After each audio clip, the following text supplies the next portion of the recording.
Bienvenidos a Voces del Español, lengua, cultura e identidad. Voces del Español es un programa que nos muestra cómo nuestra forma de hablar el español refleja quiénes somos, cómo somos y de dónde venimos. Voces del Español es un programa dirigido por la doctora en lingüística Erika Erdeli, quien además es secretaria académica de UNAM Chicago. Aquí comenzamos. Voces del Español. Hola amigos de Voces del Español, estoy realmente muy contenta el día de hoy porque voy a tener la oportunidad de entrevistar a un admiradísimo y queridísimo profesor de lingüística de la UNAM. Se trata del doctor Ricardo Maldonado. Él es doctor en lingüística por la Universidad de California en San Diego. Y actualmente pues es profesor investigador de la UNAM, de la Universidad Nacional Autónoma de México, y también profesor visitante en la Universidad Autónoma de Querétaro. Desde Querétaro es que nos acompaña el día de hoy. Entonces, pues muy bienvenido a este programa, Ricardo, y muchas gracias por haber aceptado la invitación. No, gracias por la invitación.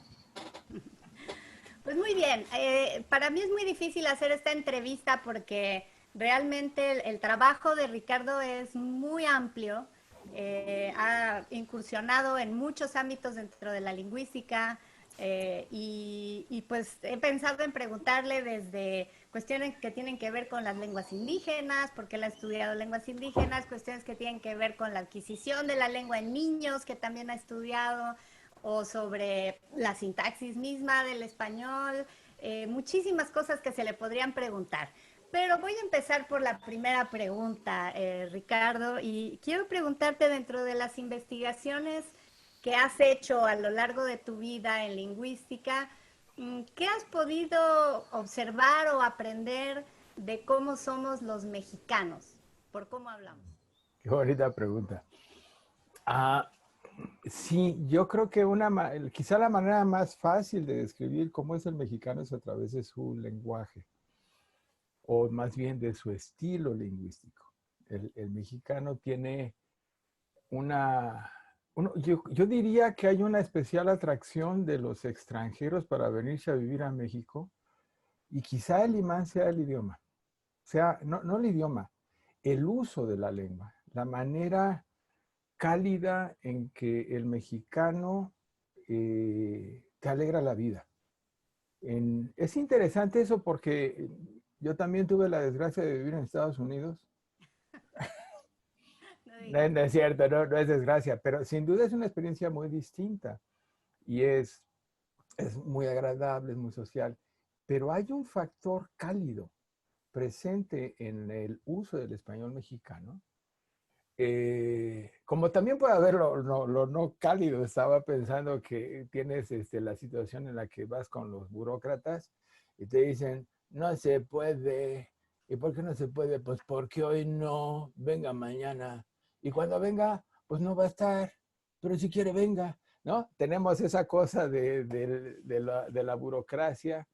Hay gente triste que manifiesta su falta de alegría a través del lenguaje, y lo que hacen es cerrarte las puertas.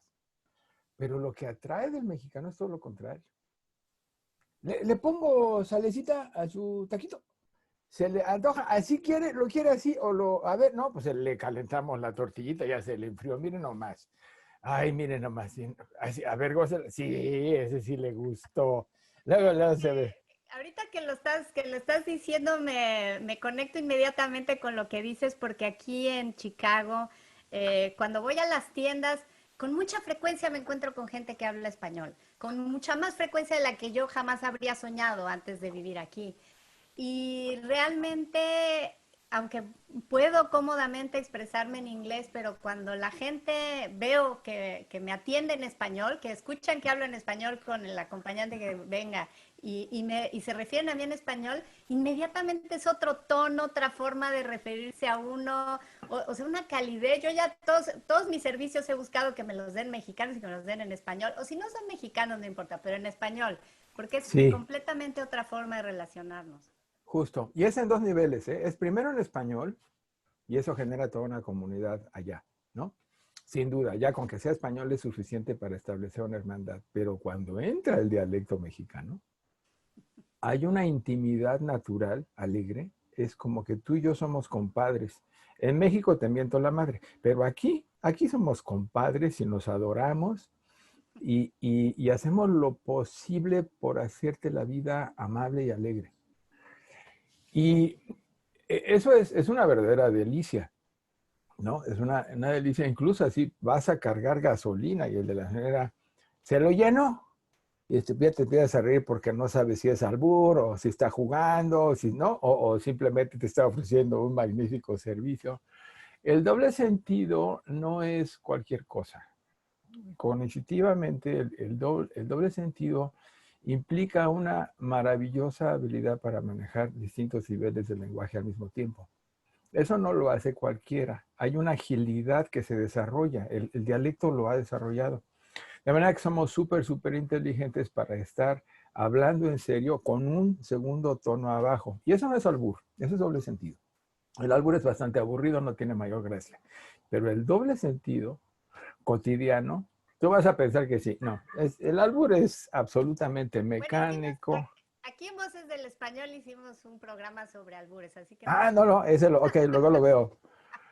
no voy a abundar en el asunto, pero entiendo lo que vas. Y distinguieron albur de doble sentido. No, la verdad no. Ese es el punto. Normalmente cuando se habla los albures están ya como, son retóricos, ya tienen sus formulitas y los repites, ¿no?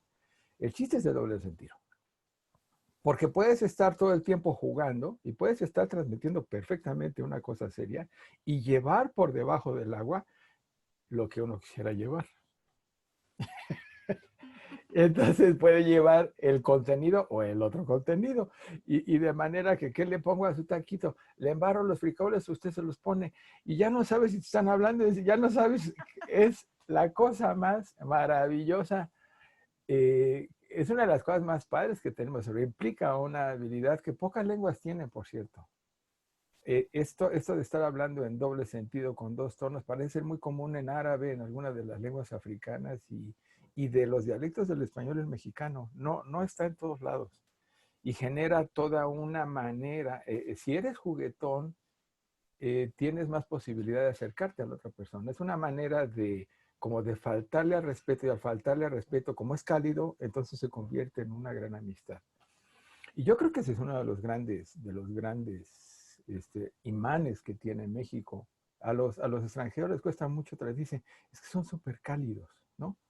Y no somos tan cálidos, pero sí somos esa manera de permitir que la gente se acerque. Por cierto, que es un engaño, ¿no? Esta es tu casa, pues es una mentira brutal, pero es lindísimo decirlo, ¿no? Es padrísimo. Entonces la gente se emociona y dice que qué bonito me siento acobijado, ¿no? Sí, y aquí en Estados Unidos, por ejemplo, bueno, aquí en particular en Chicago, porque te digo que el contexto es marcadamente mexicano, a diferencia de otras ciudades como Nueva York, que quizás es más caribeño, en el sur de Estados Unidos seguramente también es mexicano, pero bueno, aquí en Chicago es muy mexicano. Y entonces va uno a pedir los tacos. Aquí cerca de mi casa descubrí una taquería que me dio mucha alegría, ¿no? Y entonces llego y obviamente me hablan en español, pero me preguntan, bueno, ¿cómo quieres sus tacos? Y en México te preguntan, ¿con todo? ¿No? Y aquí me dijeron, ¿con todo o plain? O sea, sin nada. Qué bonito.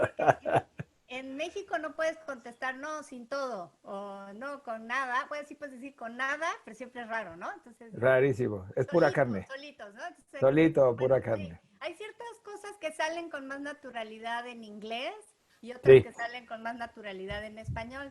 Y sí. entonces los empiezan a mezclar, ¿no? Ujú. Y luego de pronto empieza a ver, digo, la comunicación es muy fluida y es muy eficiente, pero empieza a Ujú. existir este complejo de que pues sí hablamos como mexicanos, pero luego le metemos inglés y entonces ya hablamos como medio mixteado, dicen aquí. O Está sea, mixteado, sí. hablan mixteado y entonces ya empiezan los complejos de que hablamos mal aquí, ¿no? O sea, entre ellos se sienten muy cómodos, pero luego ya cuando vienen, por ejemplo, a la UNAM Chicago, ¿no? Para alguna cosa, dicen, no, es que mi español es muy malo y entonces se sienten muy mal. Y yo me he esforzado en este programa por explicar que la comunicación no se trata de estar bien o estar mal, se trata de comunicarse, ¿no? Ujú. Qué lindo, qué padre que lo haces. Sí, nos urge tener una conciencia. Quizá la heredamos del colonialismo. Es un fenómeno típicamente colonial. Es decir, de la misma manera que el inglés británico es mejor que el americano y el francés peninsular es mejor que el africano y de Antillas, el Y el de español Quebec. peninsular, sí, el de Quebec, ¿no? Es un fenómeno político, es un fenómeno de dominación que intencionalmente, que voluntariamente los gobiernos generan para las colonias. Cuando tú dominas con la lengua, dominas por todos lados. Y ese puede tener también un segundo sentido, piénsalo. También en eso hay doble sentido, pero tú domínalo con la lengua. Y bueno, ya en serio, la dominación es lingüística primero que nada. O sea, el racismo donde de veras florece con nitidez es en la discriminación lingüística. Porque Es sí es brutal. cierto, hablábamos hace tiempo sobre cómo se configuraron países europeos como España o como Italia, que realmente no es que se hablara italiano, bueno, es más el italiano, yo me enteré ya adulta que ni siquiera existe como lengua, sino que es un Exacto. constructo que se ha hecho para poder conectar a toda una serie de Dialectos. reinos que tenían sus propias lenguas, que sí las siguen teniendo, Ujú, pero bueno, como una especie de lengua franca, ¿no? Y entonces ujú. para crear una identidad nacional, igual en España, o sea, en España, que lo que ha costado además imponer el La español, imposición ya del no sería el castellano. castellano como, Ujú, como lengua, ¿no? Tengo una ujú. amiga andaluza aquí, cuando le dices, oye, ¿tú hablas castellano? No, yo soy andaluza. Y para nosotros decimos hablo castellano, hablo español, se usan un Nos poquito da igual. anónimos, Ujú. pero pues para un español que no es de castellano lo es. Exacto. Y entonces, pero ellos sí tienen nosotros tenemos un poco de suerte en eso, porque la distinción de códigos en España es mucho más fuerte y mucho más marcada. La imposición de la Academia de la Lengua, yendo de la mano de la corona desde el 16, es algo que tiene muchísimo peso, ¿no? Y entonces en las coronas, como ya estamos, ya somos de segunda, el peso eh, es como no es como en España. En España se dice de pronto, ahora ya no vamos a poner acentos en los monosílabos, y es una orden que todo español sigue. Una Esa, orden real esa de es la una orden Real real, Academia. exacto. Y no es, porque además la lengua no es propia, es lo que diga la academia. Y entonces en Latinoamérica se ha dado, de no íbamos a hablar de eso, ya nos fuimos por otro lado, pero luego, al rato vamos a las características del español cuando quieras. Pero es muy interesante el fenómeno porque cuando llega a América Latina hay eh, hay como distintas actitudes que se generan respecto de la imposición, del mandato, déjame no decir imposición, sino más bien del mandato de la academia. Hay países que son mucho más obedientes que otros, ¿no? Sin ¿México es embargo, obediente? ¿perdón? ¿México es obediente? No, afortunadamente es poco obediente. Está más liberadón. Por ejemplo, Colombia está muy agarrado a la noción de la corrección, ¿no?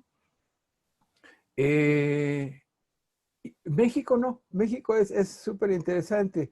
Por ejemplo, Cuba, que uno pensaría que está menos amarrado, la verdad es que son mucho más respetuosos, se parece más su español, uno pensaría que no, pero su español se parece mucho más al español de España. Si bien con la articulación de las vocales, pero a la hora de que ves tú lo que son la cuestión gramatical es como en la academia.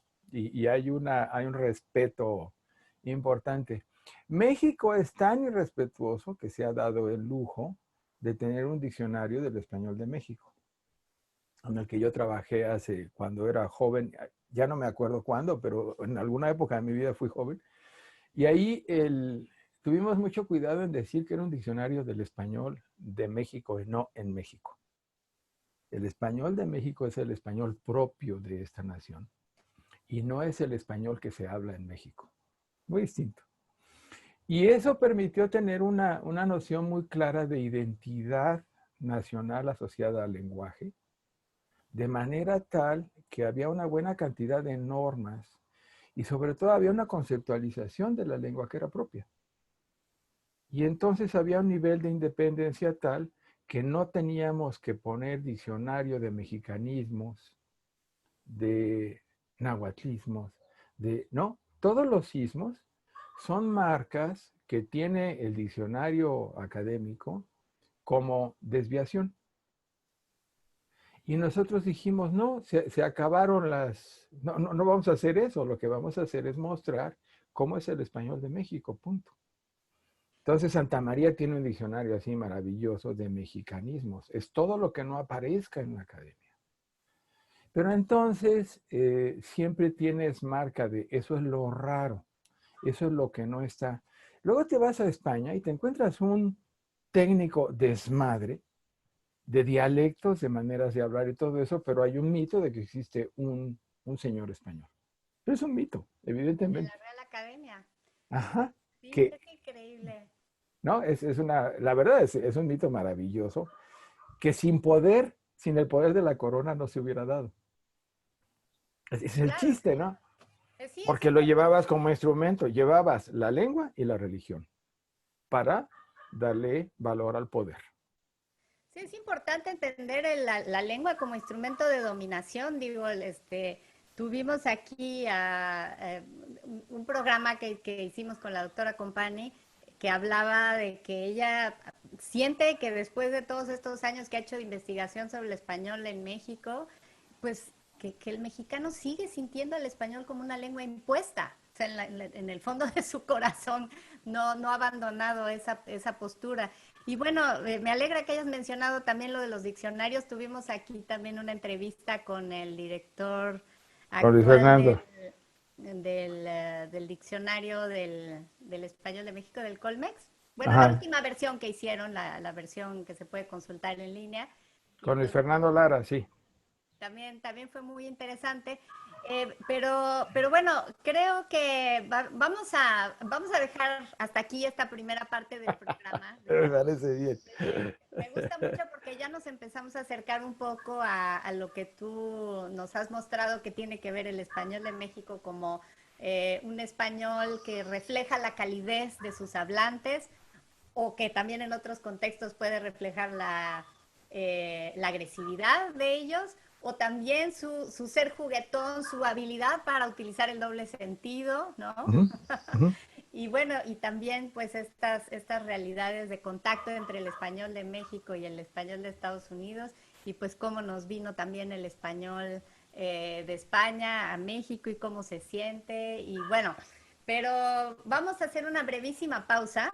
Y cuando Sí. regresemos vamos a seguir hablando sobre otras características del español de México que lo hacen específicamente mexicano. Quizá nos puedas decir algo sobre pues el componente que tenga que ver con las lenguas indígenas, o a lo mejor es un mito también, que hay un componente indígena en el español de México, etcétera. Entonces, bueno, no se vayan, vamos a seguir conversando con el doctor Maldonado sobre el español de México. Muy bien.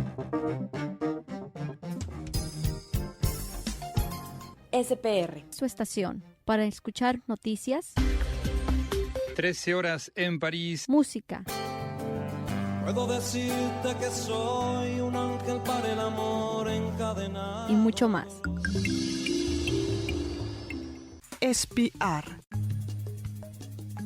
Llegando a cualquier rincón del universo, donde haya un dispositivo electrónico con servicio de Internet.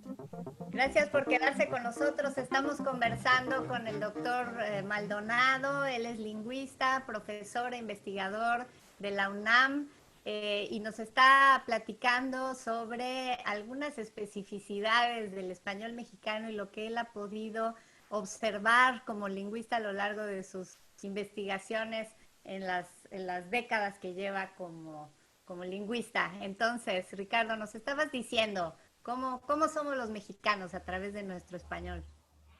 Ahora voy a ser un poquito técnico, pero no mucho. Esta cosa que decíamos de que el español mexicano te envuelve y esas cosas, Si eso es cierto, eso se debería de manifestar en la gramática de una lengua. Es decir, hay cosas que suceden cuando digamos que las lenguas tienen obsesiones. Eso es muy bello. De veras tienen obsesiones. Hay partes de la gramática que en ciertas lenguas se privilegian. No voy a dar muchos ejemplos de eso ahorita, pero lo que sí es interesante es que incluso a nivel de dialectos, el dialecto de España y el dialecto mexicano, y después con los otros dialectos de América Latina, presentan diferencias súper importantes. Una manera de diferenciarlo sería decir que el español de España es helado, es distante, es frío, coño. ¿Qué te pasa? Que nada, no. Ah, pues no. Y me puede decir, pues no, que no te doy y ya está. Y quedó. Ay, no, fíjese. Utilizan mucho la palabra nada. Dicen, pues nada. Pues Ay, nada, ¿por qué dicen sí. nada? Pues porque no hay nada y ya está.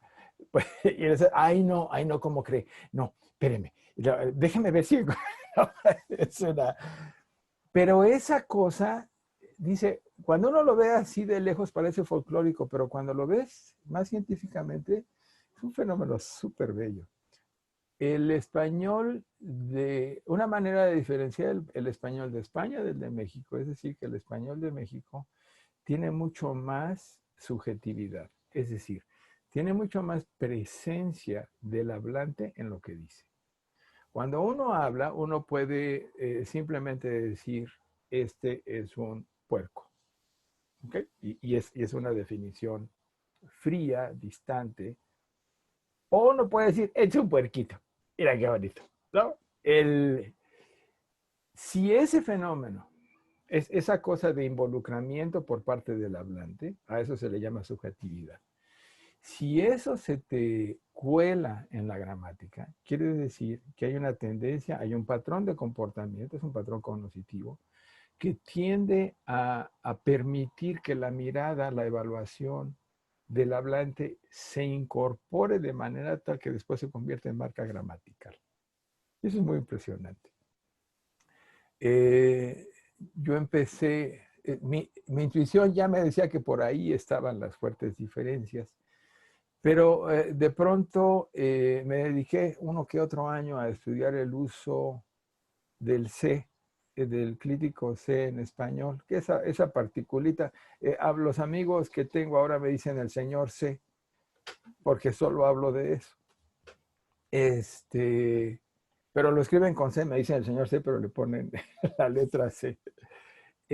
Cuando les empecé a explicar que no es lo mismo morir que morirse, se morían de la risa.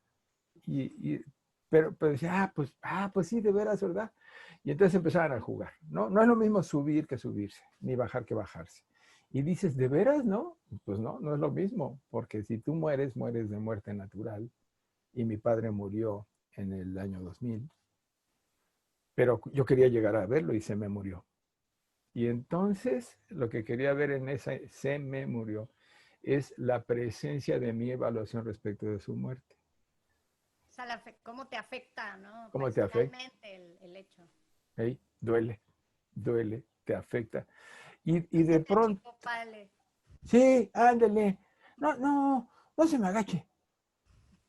No, ¿cómo? Pues nada más está agachado. No, pero se me agacha a mí. Pero tú no tienes nada que ver, ¿no? Pues cómo no, si él se agacha a mí me duele o me importa, o se me quita y no se quita. Y entonces yo puedo subir el cerro, pero no me puedo subir al cerro, porque no puedo dar el salto así nomás, ¿no? Y entonces de pronto empiezas a darte cuenta de que alguien puede caer, el agua cae. Pero si de pronto te echas tus traguitos, a lo mejor te caes. Y entonces ya lo ves como, puedes ver el mismo fenómeno, lo puedes ver como un fenómeno natural o como un fenómeno evaluado por ti y entonces lo ves como accidental. Fíjate. Espérate, déjame decirte una cosa, antes para acabar esa idea. En España, el número de usos de C en todo esto que acabamos de decir es mínimo. Y en México es altísimo. Entonces es una manifestación gramatical de un modo de ser. Ahora sí, ya te dejo hablar. No, es que me hiciste pensar que hoy en la mañana leí uno de estos, un post que pusieron un grupo pues de lingüistas en realidad en Facebook, que nos divertimos ahí viendo cosas, y pusieron un anuncio que tiene que ver con las instrucciones sobre lo que tenemos que hacer ahora frente a la pandemia que estamos viviendo, ¿no?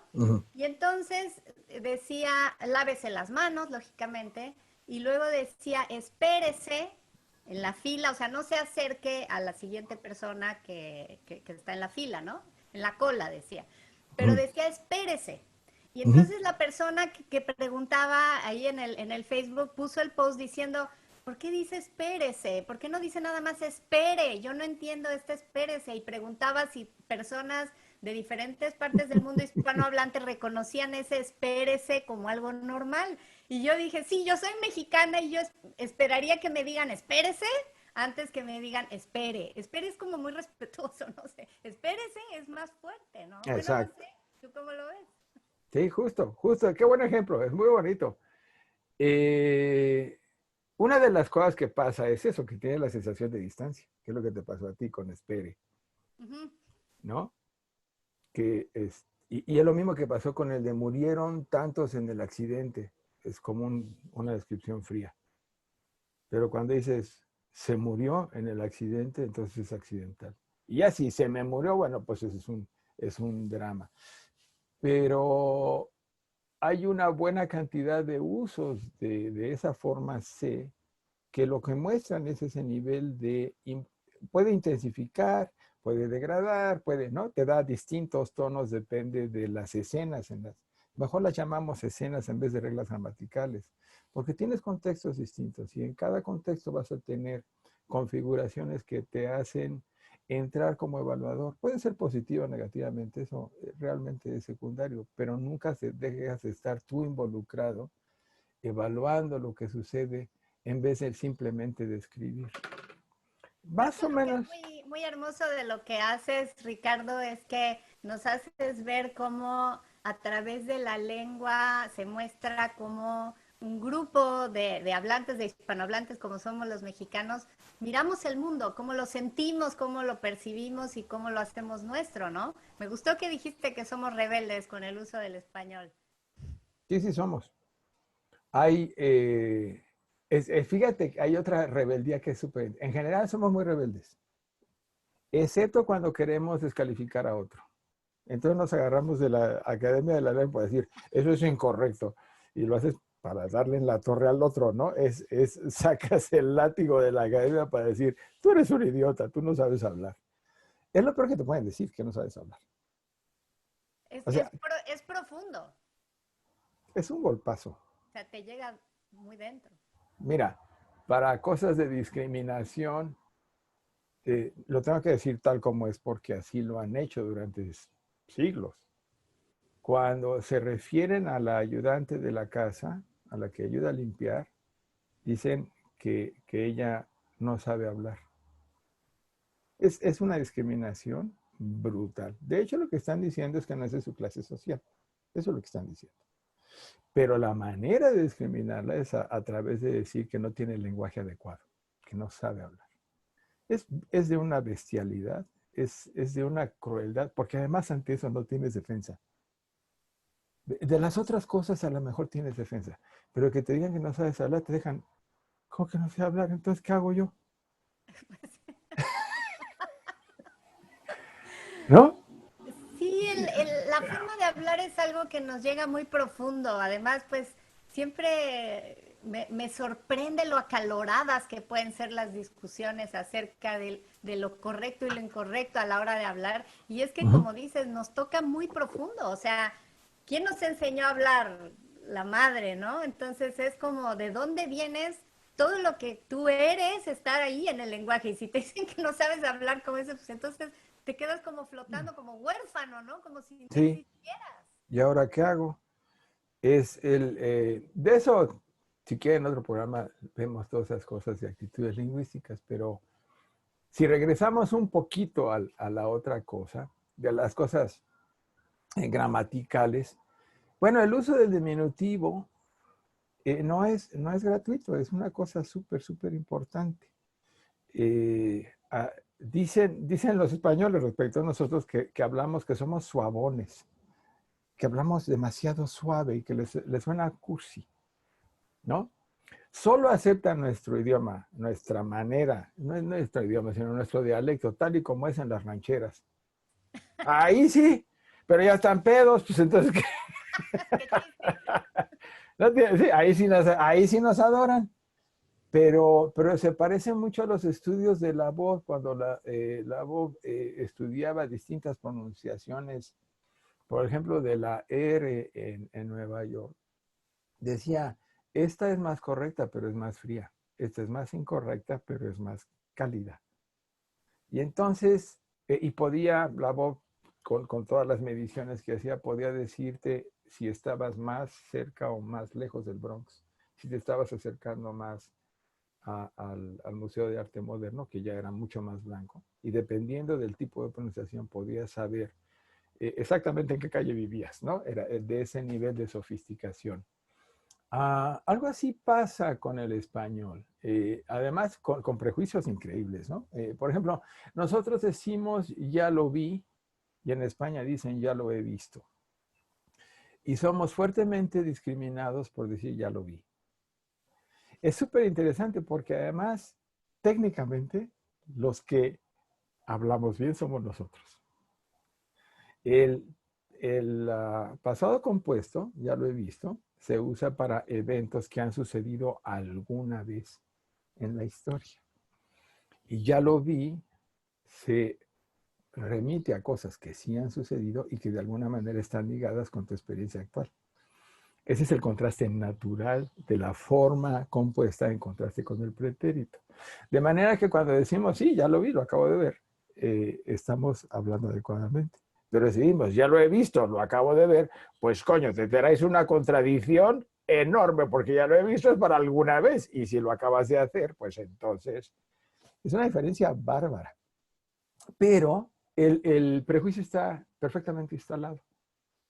Y entonces en España se considera que la forma inadecuada de decir estas cosas es en pretérito, ¿no? Es una maravilla. Sí podríamos hacer un programa sobre lo que técnicamente es correcto del español de España y lo que técnicamente es correcto del español de México, porque hay cosas muy graciosas que además no tienen la menor justificación, como dices, para que se diga que este es el bueno y este es el malo, pero es gracioso, es interesante y es bueno también conocerlo, ¿no? Sí.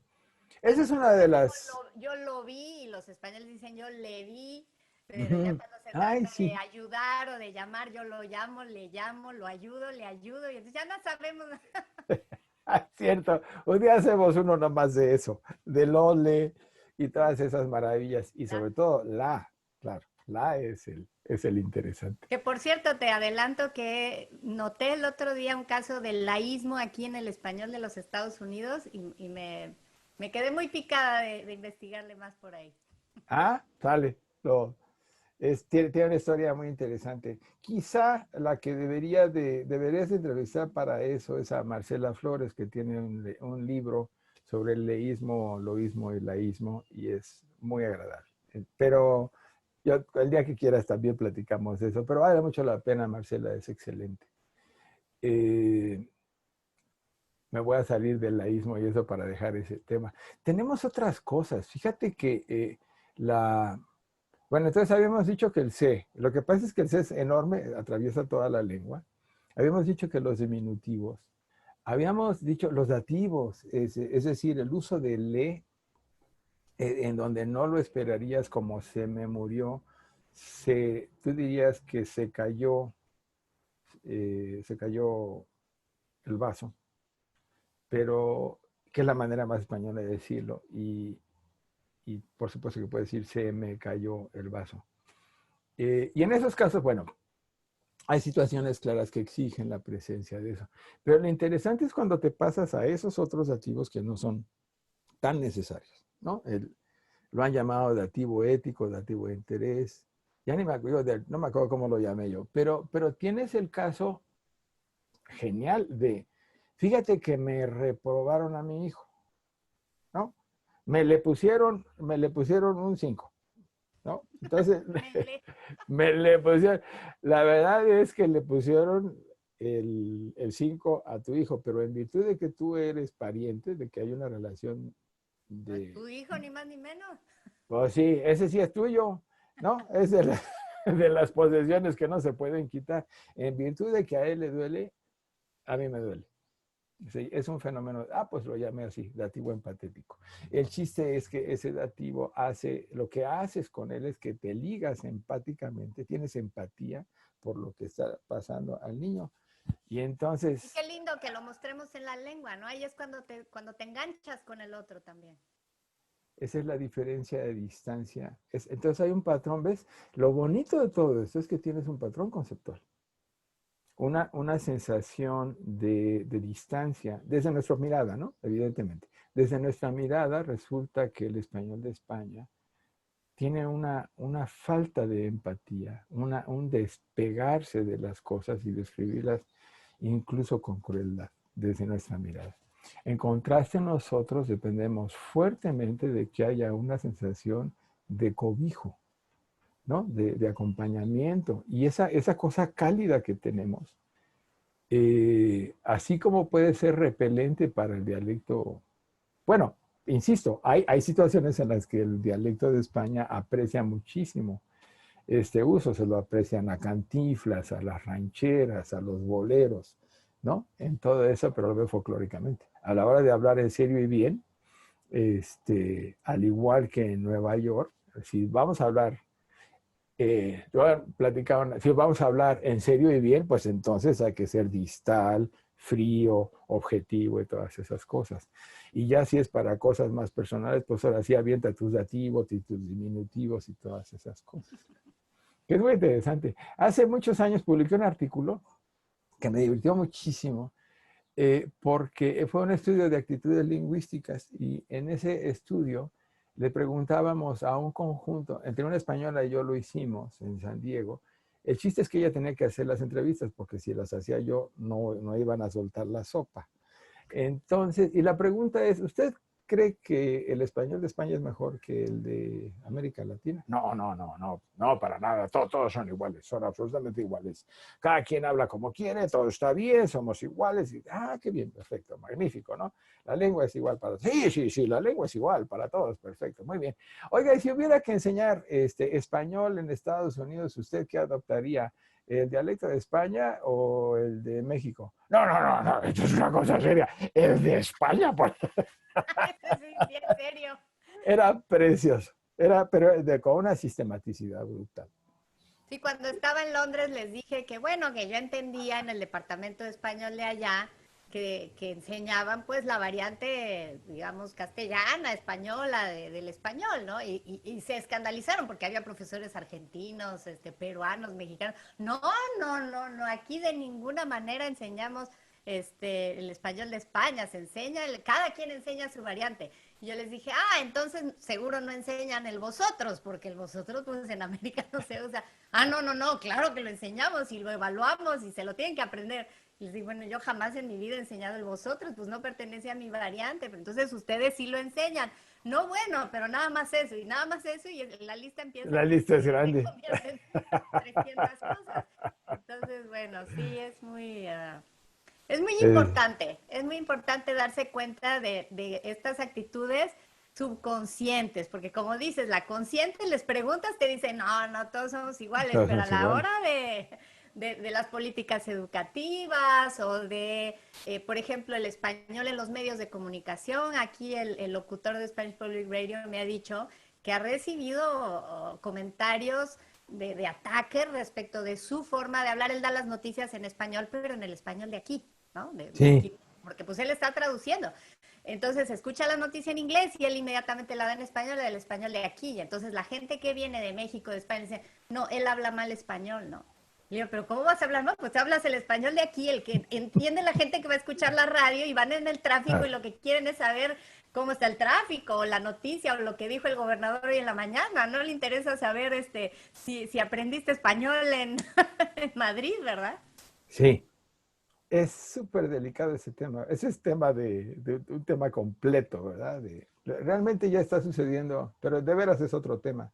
Yo creo que lo que está sucediendo en Estados Unidos es un fenómeno muy, muy interesante de la formación de un nuevo dialecto que se reconoce como tal. El Sí, bueno, problema es que son muchos dialectos.